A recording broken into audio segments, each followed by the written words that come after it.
AP Calculus AB, Unit 8, Day 10, Pretest Office Hours is Part 2. This is 810, Part 2. We're going to do problems 29 to the end.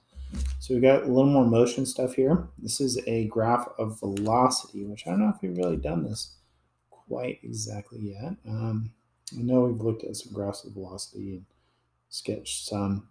So this is kind of a piecewise function with some common shapes, triangles, rectangles, semicircles. It says given Johnny's velocity graph, find when Johnny stops from 0 to 8. Well, that would be when velocity equals 0, which would be here, here, those two spots, t equals 0, and 4, the value of velocity is 0. So the actual y values of this graph are the velocity values of the graph. When Johnny speeds up, so that'd be velocity and acceleration have the same sign, both positive or both negative. So the velocity is positive everywhere here. Second derivative slope of this graph would be acceleration. So we could break it down. Here acceleration is 0. So where are they both positive or both negative? We say here and here. So we're going to say 0 to 2 and wouldn't include the endpoint for acceleration. And then we're going to say 4 to 6.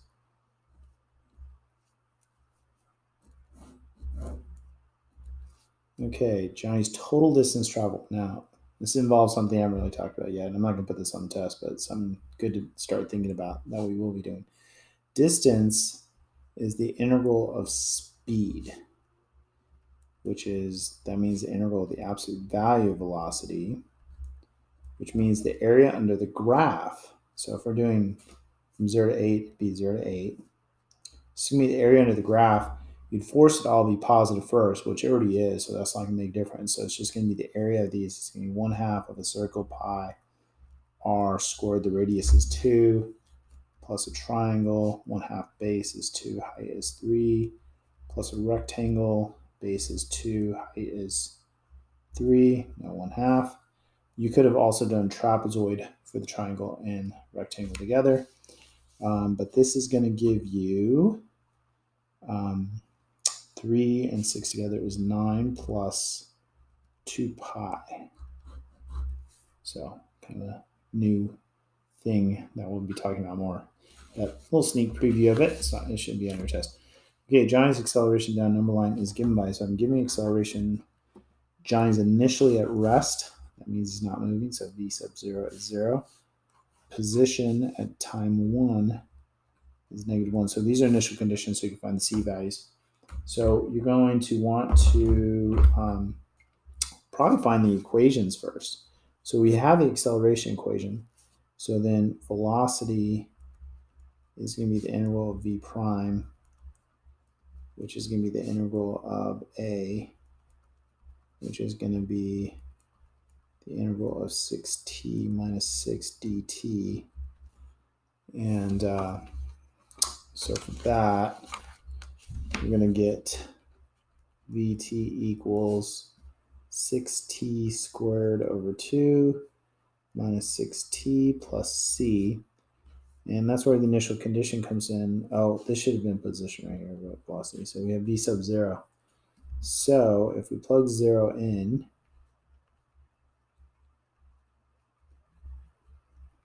it should all come out to 0, which is that c is 0. So your velocity equation is 3t squared minus 6t. Okay, so then we keep going to find s, which we eventually will need to no matter what. So I'm just going to do it all right now, which is going to be the integral of s prime, which is the integral of v, which is the integral of 3t squared minus 6t dt.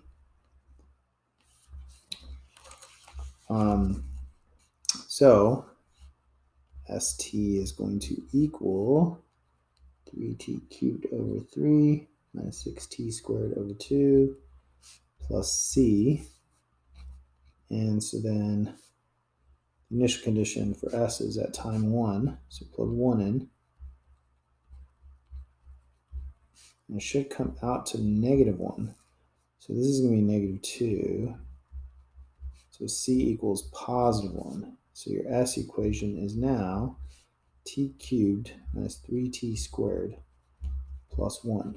So I just get all that done right up front because we probably need those for everything somewhere along the line. It's just me easier, I think, quicker, just get it all taken care of first. So moving backwards is going to be specifically when the velocity is negative. So I think a line check would help with that. So you want to set velocity equals 0. So we have about 3t squared minus 6t equals 0, or undefined. Essentially, these are critical points where the value of velocity might change signs. So it's going to factor at 3t out, t minus 2. So t equals 0, t equals 2. Call those turning points, critical points for position. Then we do a line check, test a value, t equals 3, positive, negative, positive. So backwards would be right here, 0 to 2. And usually, I don't know, a lot of times we include endpoints for velocity. I guess here it's maybe a little vague. Speeding up. Well, speeding up, you don't want to use your velocity line check, which we already did, and then you want to do an acceleration line check. So we got to figure out when the acceleration is 0 first, and then do a line check for it.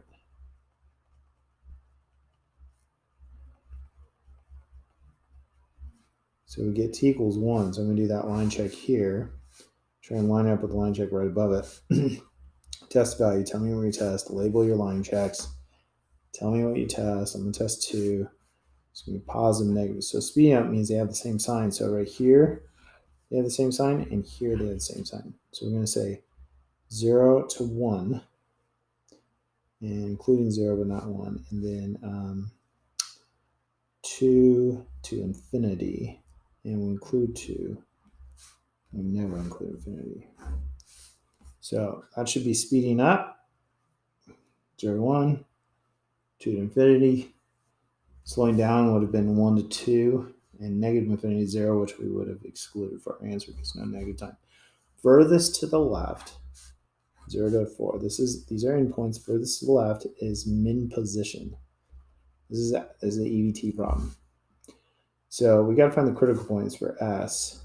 So it's going to be S prime, which is velocity, which is, I think we already did the work for this, 3t squared minus 6t equals 0 undefined. Factor.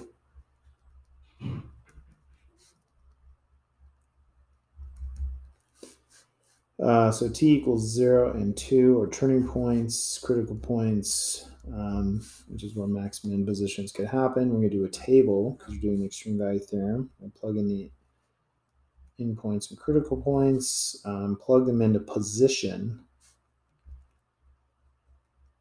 So furthest to the left is the smallest position, which could be the most negative. Plug 0 and get 1, plug 2 and get 8, minus 12 plus 1 is negative 3. Plug 4 in, you get 64, minus 48, plus 1 is 17. That's your max. There's your min. So we're going to say Johnny is furthest to the left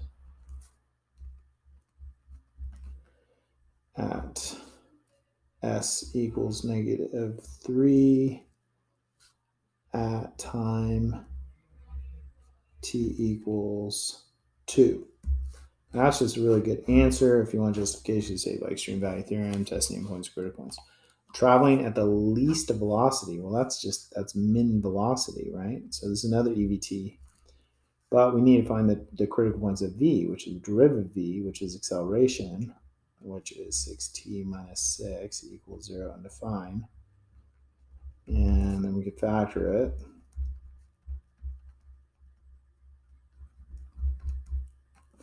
And then we get t equals 1. So this is the critical point for velocity. So then we make a table.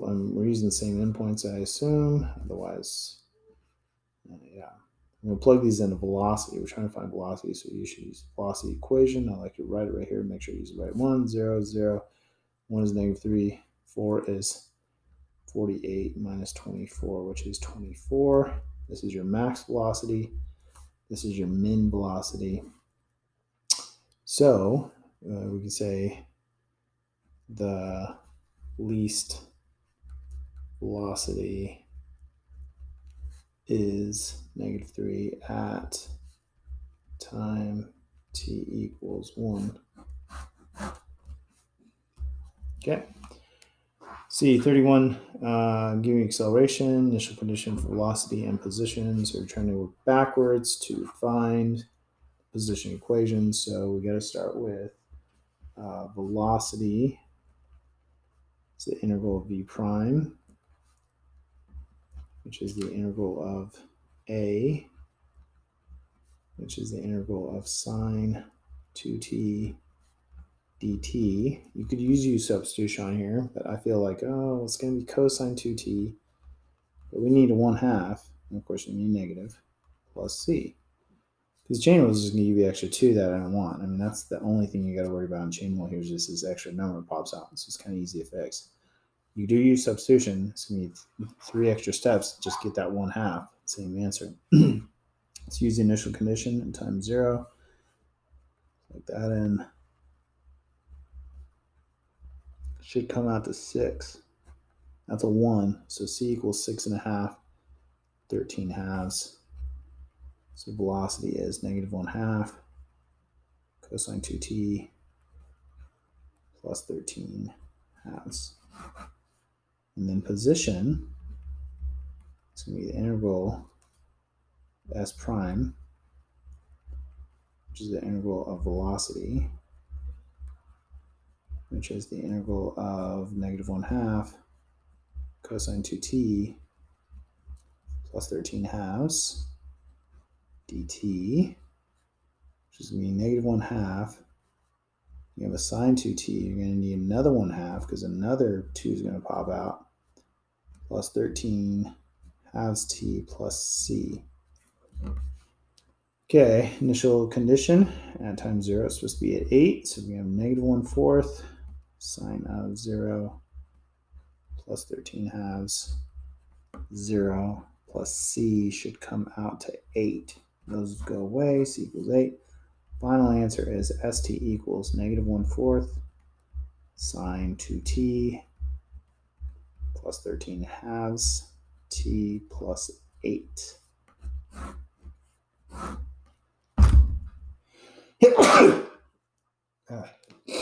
Okay. Last page. One more. One-dimensional motion practice.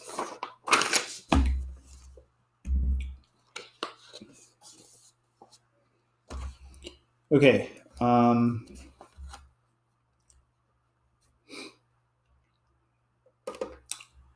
Let's see. Johnny's velocity during his trip on the number line is given by this. I'm giving you the velocity at the beginning of the trip. Johnny's at 1, so that's position at 1 is at 0 is 1. These are endpoints. Find the values. Find all values of t for which he churns. Well, he churns when velocity changes sign, which you could do a line check for, but it's usually when it's 0. But if it's a double root, even root, bounce off the graph, then it's not going to change sign. So you got to watch out for those. So maybe we should try and find all of our equations. We have velocity. Acceleration is easy. It's going to be positive 4 sine 2t. Position is going to be the integral of s prime. It's going to be the integral of v. It's going to be the integral of -2 cosine 2t plus 2 dt. Need the parentheses, need the dt. So that's going to be, there's a negative 2. It's going to be sine of 2t. An extra 2 is going to pop out that you would want to put a 1/2 to cancel out. And the 2's cancel, which actually makes sense. If you take a derivative of this, check your answer, you get negative 2 cosine 2t plus 2t plus c. So we use the initial condition at 0.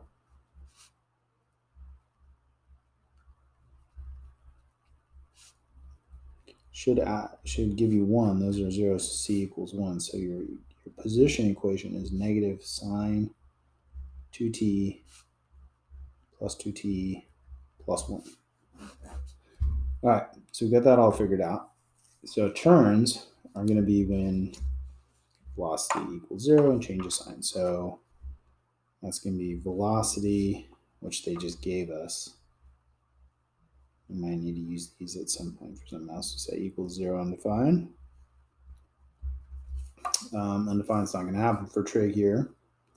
So cosine 2t equals negative 2 divided by negative 2 is positive 1.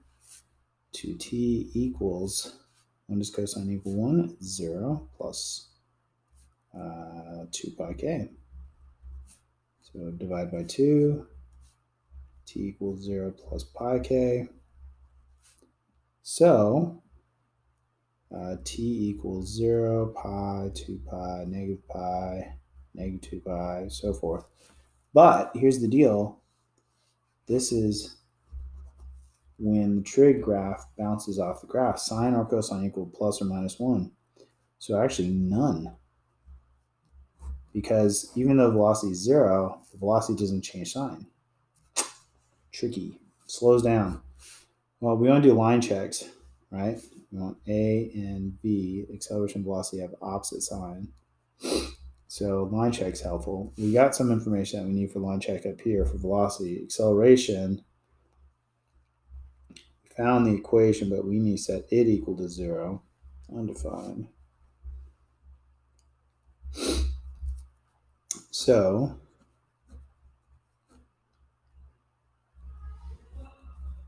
when does sine equals 0? 0 plus pi k.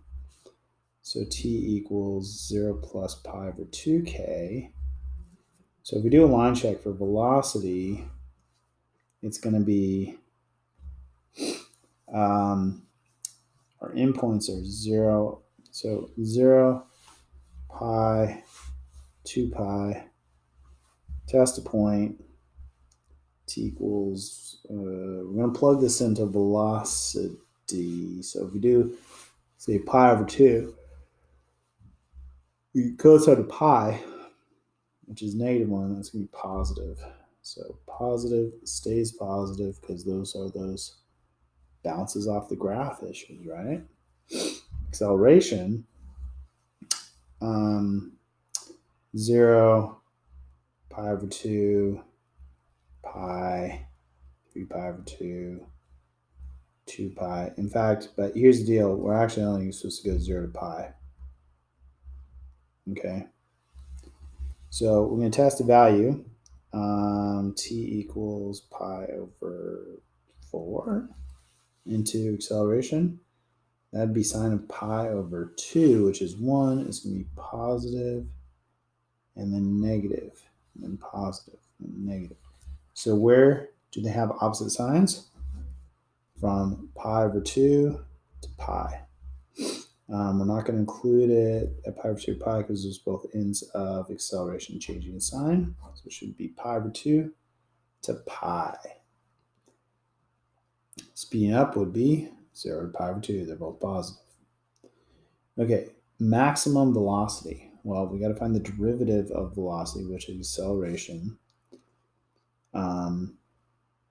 which was 4 sine 2t, and so it equals 0 undefined, which we just did this work. So are we cool with saying, all right, 0, pi over 2, pi, critical points between the endpoints. We're going to do a table, plug it into velocity, which was -2 cosine 2t plus 2, 0, pi over 2, pi, Plug 0 in, you're going to get 0. Plug pi over 2 in, you're going to get cosine of pi, which is negative 1, and you get 4. Plug pi in, cosine 2 pi, positive 1, and you get 0. So here's your max.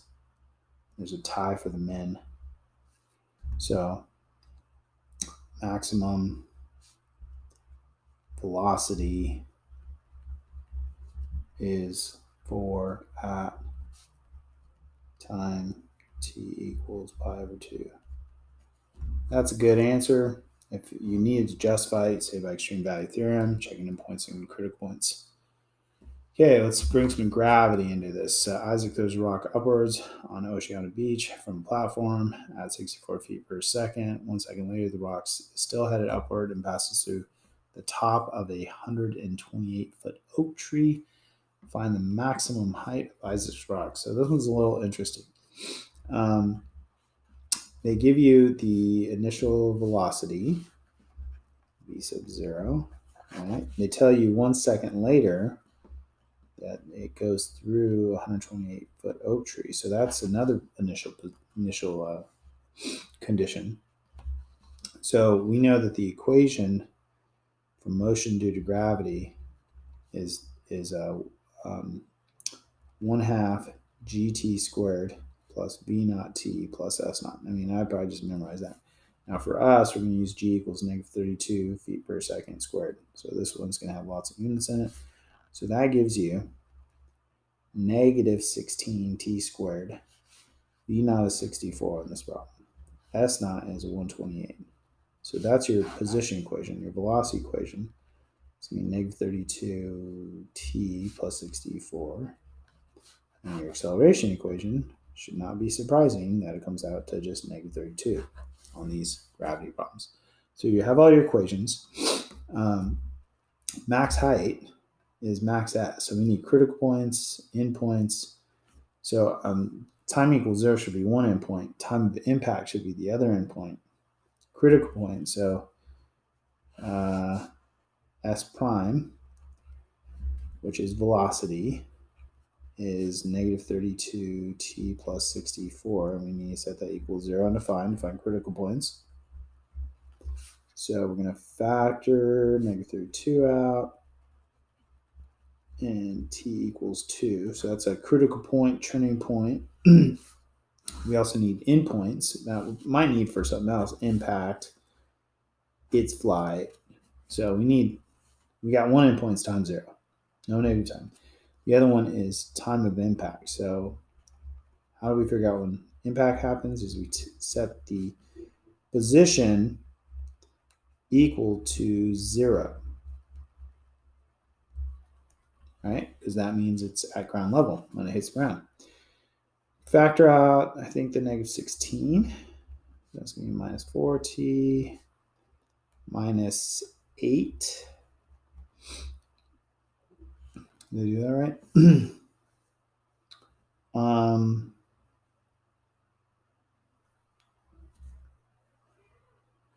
Oh, wait, hold on. Oh, shoot. This is not your initial position at time 0. So we would put I guess S0 here.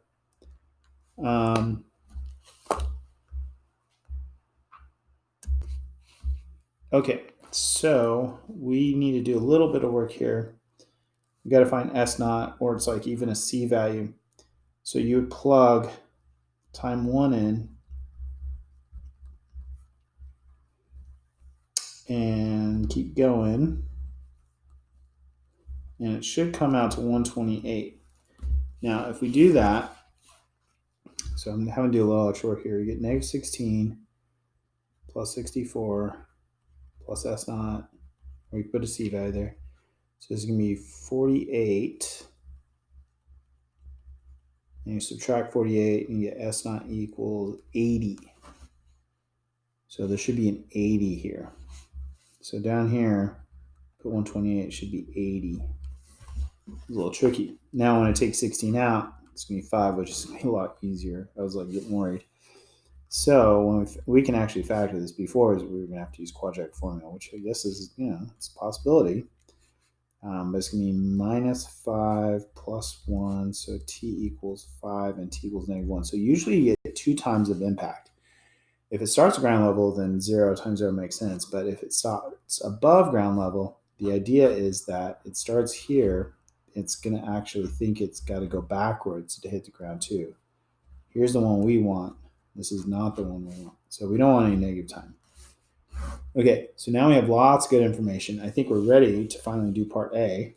And the other, all the other parts will probably go a lot quicker now. Max height, we have our endpoints now are 0 and 5, our critical points at 2. We're going to plug these into the position equation, which we now have correct. -16t squared plus 64t plus 80.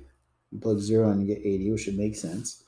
Plug 5 in, you should get 0. That's how we just found 5. Plug 2 in, you're going to get -64 plus 128, 256 plus 80. So that's going to be what? 272? Or did I make another mistake? That should just be 128. So then it's going to be 134, 144. 144. So here's your max. Here's your min. So we say the max height is 144. And we have units now.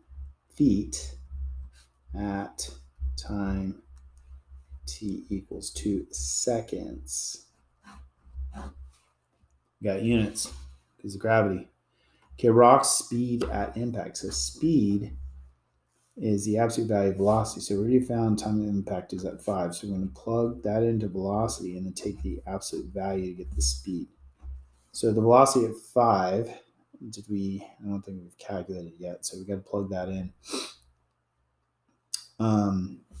Is -32 times 5 plus 64. So it's going to be negative 160. So it's going to be negative 160. It's going to be negative 96. It's going to end up being positive 96. And it has units, feet per second. So should come out positive though. Okay, rock's average velocity. So remember, this is a mean value theorem. Average velocity is going to be the slope of the position curve. Velocity is the slope of position. Average is going to be the slope between the endpoints of the entire flight. It could just be the upward part, the downward part. So the upward part would be 0 to 2. The downward part would be 2 to 5. The whole thing would be 0 to 5. So you're going to plug in S5 minus S0. You should write this down as your setup. Now, I think we already find S5 is 0. And S5 is 0. S0 is 80. So it's going to be negative 80 over 5. And then we're going to get negative 16 feet per second. Don't do this. Do not do this. This is average acceleration. Okay? Units, units, units. How much later a second rock thrown from ground level at 32 feet per second should be so that both rocks hit the ground simultaneously. Okay, so the first one gets thrown and hits the ground. Now a second one is going to get thrown how much later? Well, we got to figure out the one that how long it would take to hit the ground and then adjust that. So our equation is going to be negative 16 t squared. Initial velocity is 32 feet per second. T plus initial position 0. And so we need to set that equal to 0 and figure out how long it takes. So we set that equal to 0. Factor out negative 16t. T equals 0. T equals 2. So this is time of impact for that one. The other one takes 5 seconds to hit the ground. So this one, you need to throw this one 3 seconds later. for them to both hit the ground at the same time.